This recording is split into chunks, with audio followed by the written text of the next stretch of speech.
Hello and welcome to Maxim Foods Inside Track. Another beautiful winter's day here in Brisbane.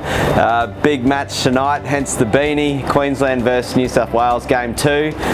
Just right over there at our Queensland home ground, Suncorp Stadium. So go Queensland, let's hope for another win. Also big news for all the English Australian cricket fans out there. Great win by Australia, great test match, so shaping up to be a great series as well. So great sport, sunshine, everything's good here in Queensland. Let's have a look at the dairy industry.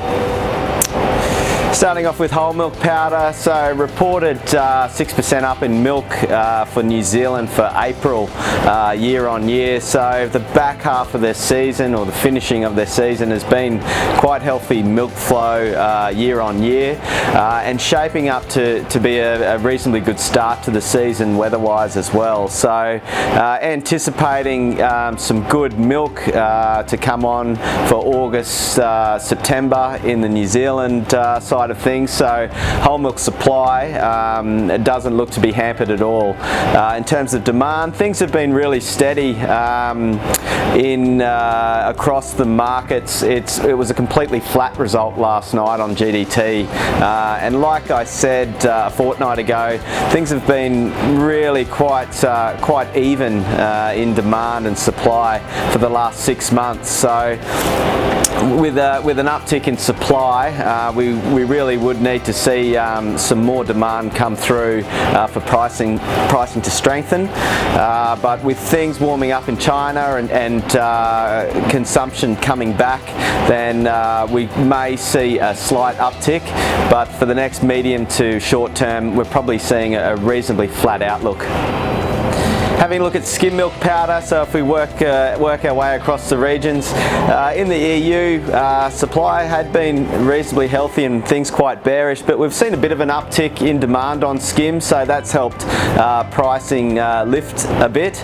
In the US, things reasonably stable to bearish conditions there, so supply is quite healthy and demand waning a little bit.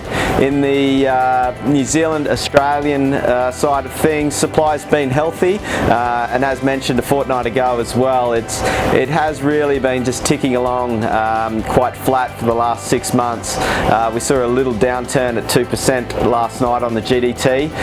We don't see a lot of excitement in demand in the next short to medium term, so we would say that it'll be a reasonably flat outlook on skim for the next 3 to 6 months.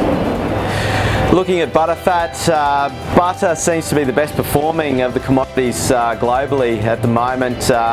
In the US, we've got a situation where a lot of the milk diverted to a cheese whey mix, so less butterfat on the market, which is helping to support pricing.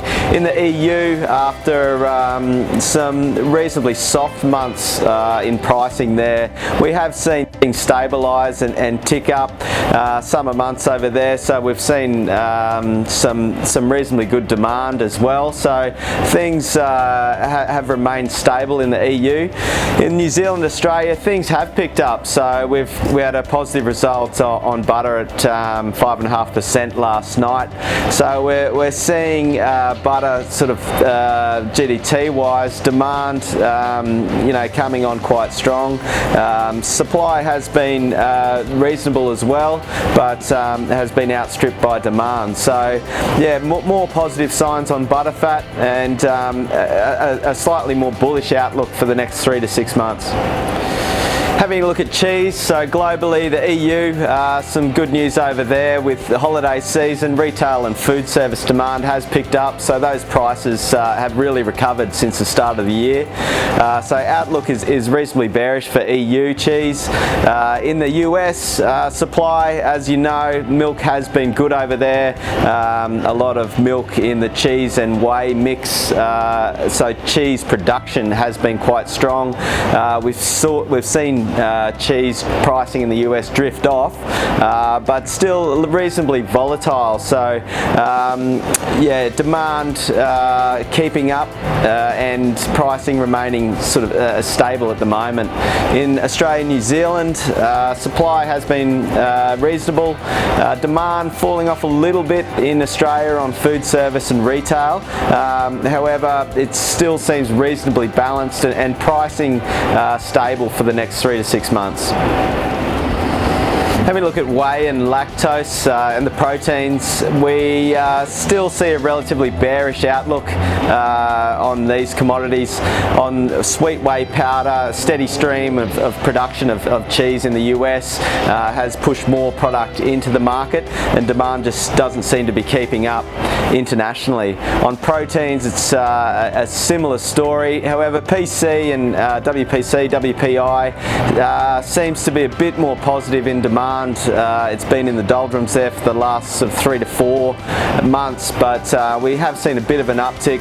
People seeing value in that price point now and diving in and buying. So yeah, although on a 5-year average we're probably seeing proteins at a lower point, we do see a bit more positive demand signs out there in the market. Thanks very much for listening to Inside Track.